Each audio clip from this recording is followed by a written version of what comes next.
एक शिक्षित व्यक्ति अपने अधिकार जानता है, लेकिन उससे भी ज्यादा अपने कर्तव्यों को समझता है।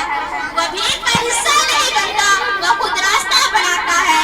आज अगर आप इतिहास उठाकर देखें तो जिन देशों ने शिक्षा को महत्व दिया वही विश्व में आगे बढ़े हैं, और जिन समाजों ने शिक्षा को नजरअंदाज किया वे आज भी संघर्ष कर रहे हैं। ये कोई सहयोग नहीं, ये शिक्षा की ही ताकत है। लेकिन साथ में हमें यह भी समझना होगा, शिक्षा केवल डिग्री लेने का नाम नहीं है। डिग्री हाथ में हो सकती है, लेकिन अगर सोच आपकी संकीर्ण हो तो वह शिक्षा अधूरी है।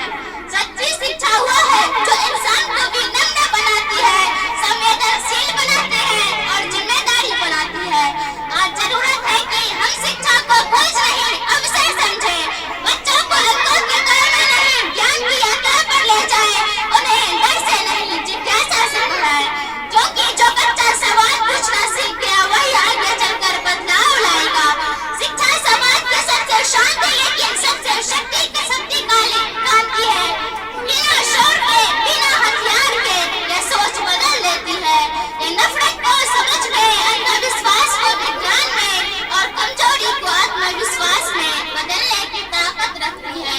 अगर आज हमें भ्रष्टाचार मिटाना है, बेरोजगारी कम करनी है, भेदभाव खत्म करना है, तो उसका सबसे मजबूत हथियार शिक्षा ही है। कानून डर से चल सकता है, लेकिन शिक्षा समझ से समाज चलाती है। अंत में यही कहना चाहती हूँ कि शिक्षा को केवल स्कूल या कॉलेज तक सीमित न रखें।